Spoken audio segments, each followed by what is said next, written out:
Bermuda try angle شمالی بحیرہ اوقیانوس کے مغربی حصے میں ایک ایسا خطہ ہے جس میں بحری جہاز، ہوائی جہاز اور لوگ مبینہ پراسرار طور پر غائب ہو گئے۔ برمودا ٹرائی اینگل کو ڈیول ٹرائی اینگل بھی کہا جاتا ہے اور یہ دنیا کا موسٹ مسٹیریس پلیس مانا جاتا ہے۔ انگمیٹک ایکسپلوریشن میں خوش آمدید ویورز، آج ہم بات کریں گے برمودا ٹرائی اینگل کی مسٹریز کے بارے میں۔ امریکہ کے جنوب مشرقی ساحل پر بحر اوقیانوس میں برمودا، فلوریڈا اور پورٹو ریکو کے درمیان واقع یہ ریجن حل نہ ہونے والے مسٹریز کا مرکز بن گیا ہے۔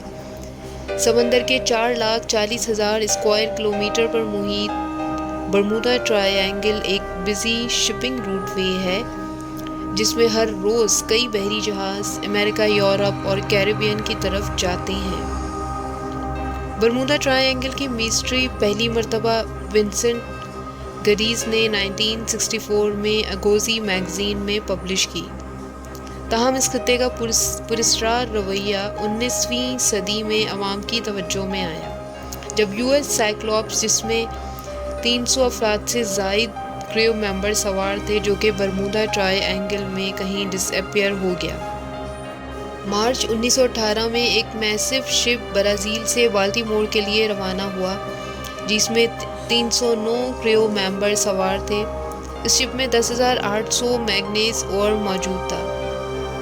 اس شپ کا پہلا میسج جو موصول ہوا وہ یہ تھا کہ دیر از نو پرابلم، اور اس کے بعد اس شپ کا کوئی میسج نہیں ملا۔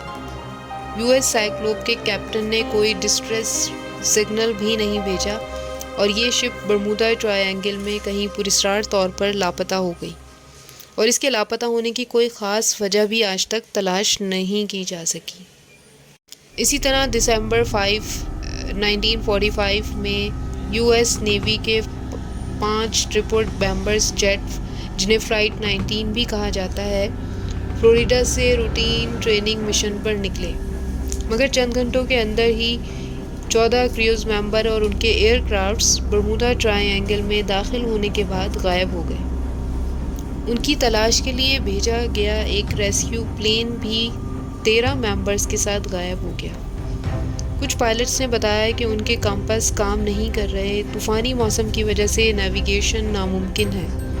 موصول ہونے والے آخری ریڈیو میسج میں ایک flight commander lieutenant Charles Taylor نے اطلاع دی کہ ہم سفید پانی میں داخل ہو رہے ہیں، کچھ بھی ٹھیک نہیں لگ رہا، یا ہمیں نہیں معلوم ہم کہاں ہیں، پانی سبز ہے، سفید نہیں، وغیرہ وغیرہ۔ اور اس کے بعد نہ ہی کوئی میسج ملا، نہ ہی کریوز ممبرز اور نہ ہی ایئر کرافٹ، اور یوں یہ 5 طیارے برمودا ٹرائی اینگل میں لاپتہ ہو گئے۔ اسی طرح کے لاتعداد واقعات میں ایک واقعہ مئی میں اسمال ٹوئن انجن پلین کے ڈس ایپیئر ہونے کا بھی ہے۔ اس پلین میں 4 افراد سوار تھے۔ یہ پلین پورٹو ریکو سے فلوریڈا جاتے ہوئے اچانک ریڈار سے غائب ہو گیا، اور اس کے غائب ہونے والا جو ایریا تھا وہ برمودا ٹرائی اینگل کے قریب ہی تھا۔ اسی طرح اکتوبر 2015 میں ایک سمندری طوفان کے دوران برمودا ٹرائی اینگل میں ایک کارگو جہاز غائب ہو گیا۔ اس طرح کا ایک اور واقعہ 5 میسٹڈ کیرول اے ڈیئرنگ کمانڈر اسکونر، جس کو موسٹ ریٹرن میری ٹائم مسٹریز بھی کہا جاتا ہے، جنوری 31، 1921 میں شمالی کیرولینیا کے 13 ہیڈرس ڈائمنڈ شولز کی چٹانوں پر ملا۔ اسپیکولیشن کے مطابق یہ شپ رم رننگ میں انوالو تھا۔ اسی طرح بارباڈوس سے انویسٹیگیشن ٹیم کھردرے سمندر میں کئی دنوں کی کوشش کے بعد جو کچھ بھی ملا وہ ایک ویران جہاز تھا جس میں عملے کے تمام ارکان لاپتہ تھے۔ عملے کا ذاتی سامان، جہاز کی نیویگیشن، لاگ بکس، لائف رافٹس، کچھ بھی نہیں ملا۔ اس طرح اس شپ کو آج تک گوس شپ آف دا آؤٹر بینک کے نام سے جانا جانے لگا۔ یہ واقعہ بھی برمودا ٹرائی اینگل کے ایریے میں پیش آیا۔ اسی طرح دسمبر 22، 1967 میں ایک کروزر کیبن نام کی کپتان ڈیرن بوراک اور اس کے دوست فادر پیٹرک بورگن کے ساتھ میامی سے روانہ ہوئی۔ کرسمس لائٹس کے شاندار نظاروں سے لطف اندوز ہوتے ہوئے ساحل سے صرف 1 میل کے فاصلے پر کوسٹ گارڈ کو کپتان کی طرف سے ایک کال ریسیو ہوئی جس میں اس نے بتایا کہ اس کی کروز کو کچھ ٹکرا گیا ہے، لیکن کوئی خاص نقصان نہیں ہوا۔ کال ریسیو ہونے کے بعد کوسٹ گارڈ فوری طور پر روانہ ہوئے اور صرف 19 منٹ میں وہاں پہنچ گئے، لیکن اسی کروز کے مقام کی نشاندہی کرنے والا علاقہ مکمل طور پر ویران تھا، جس میں کسی جہاز کے پھنسے ہوئے یا اس سے پہلے وہاں موجود ہونے کے آثار نہیں تھے۔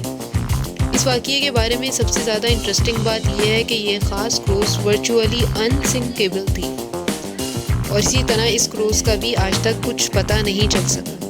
اسی طرح کی لاتعداد مسٹریز میں ٹی پی ایف ایونجر 1948 دسمبر میں فلائٹ 19 ایئر مین کے ساتھ لاسٹ ہو گئی، اور بعد میں اسی دن اس کو ریسکیو کرنے والی دوسری ایئر مین 3 اس کے ٹی بی ایم میرین دونوں 59225 اس کے ساتھ دوبارہ کھو گئی۔ فلوریڈا کے ساحل پر گرل 654 جولائی ایک ڈگلس گر کر تباہ ہو گیا جب پائلٹ نے گھبراہٹ میں اپنا کنٹرول کھو دیا۔ پائلٹ کی گھبراہٹ اس بات کا نشان دیتی ہے کہ یقیناً اس کے ساتھ کچھ ایسا ہوا ہوگا جس سے جہاز کا کنٹرول اس کے ہاتھ میں نہیں رہا اور اس نے اپنے پلین کو کریش کر دیا۔ اسی طرح کا ایک واقعہ 1948 30 جنوری میں اسٹار ٹائیگر 6 GAHNP 6 کروز اور 27 پیسنجر کے ساتھ سینٹا ماریا ایئرپورٹ سے ایزوروس جاتے ہوئے کنٹلی فیلڈ جاتے ہوئے برمودا میں کہیں کھو گیا۔ اسی طرح کا ایک اور واقعہ جنوری 17 1949 میں ایورو ٹیوڈور AGRE اسٹار ایریل پلین میں، جس میں 7 کریوز ممبر اور 13 پیسنجر تھے، کنٹلی فیلڈ برمودا سے کنگسٹن ایئرپورٹ جمائکا جاتے ہوئے غائب ہو گیا۔ اسی طرح کے متعدد ایئر کرافٹ برمودا میں پراسرار طور پر غائب ہو گئے۔ برمودا ٹرائی اینگل ہمیشہ سے اسرار میں ڈوبا ہوا ہے، تو نیچرلی لوگ نروس ہوتے ہیں جب وہ برمودا کی حدود میں داخل ہوتے ہیں، یا پھر چاہے وہ صرف ایئر کرافٹس ہوں یا پلینز ہوں۔ برمودا ٹرائی اینگل میں اکثر عجیب و غریب موسمی نمونے ہوتے ہیں، مضبوط اور انتہائی خطرناک طوفان آفات کا سبب بنتے ہیں، نیز چونکہ کمپس اور اکثر مقناطیسی شمال کے بجائے براہ راست قطب شمالی کی طرف اشارہ کرتے ہیں، اسی لیے یہ برمودا ٹرائی اینگل میں طیاروں اور کشتیوں کو الجھا سکتے ہیں۔ کچھ سائنٹسٹ کا خیال ہے کہ یہ مقناطیسی قوتیں طیاروں اور بحری جہاز کے کنٹرول اور ریڈیو میں خلل ڈالتی ہیں، جس کی وجہ سے وہ حادثے کا شکار ہو جاتے ہیں یا ڈوب جاتے ہیں۔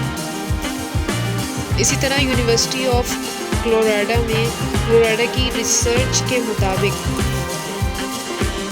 ہیکسونل کلاؤڈ جو کہ 117 میل فی گھنٹہ کی رفتار سے ہواؤں کے ساتھ خوفناک اسٹارمی بلاسٹ بناتے ہیں، برمودا ٹرائی اینگل کے اسرار کے پیچھے ہو سکتے ہیں۔ بہرحال یہ سب تو صرف باتیں اور نظریات ہیں، لیکن سچ تو یہ ہے کہ آج تک برمودا ٹرائی اینگل کے اندر ہونے والی سپر نیشنل اور سپر فینومینل پاور کو کوئی سمجھ نہیں سکا۔ سب سے اہم سوال یہ پیدا ہوتا ہے کہ اب تک کتنے ہی ایئر کرافٹس اور شپس برمودا ٹرائی اینگل میں کریش ہو چکے ہیں یا غائب ہو چکے ہیں یا پراسرار طور پر لاپتہ ہو گئے، تو ان سارے شپس اور ایئر کرافٹس کا ملبہ آخر گیا تو کہاں گیا؟ اسی طرح سے یہ اپنے وقت کی اب تک کی سب سے گریٹسٹ ترین مسٹری ہے جو کہ اب تک سالو نہیں ہو سکی۔ امید ہے کہ میری آج کی ویڈیو بھی آپ کو پسند آئی ہوگی۔ ویڈیو پسند آئی ہو تو پلیز لائک کیجیے گا، چینل کو سبسکرائب کیجیے گا۔ انٹل دا نیکسٹ ویڈیو، خدا حافظ۔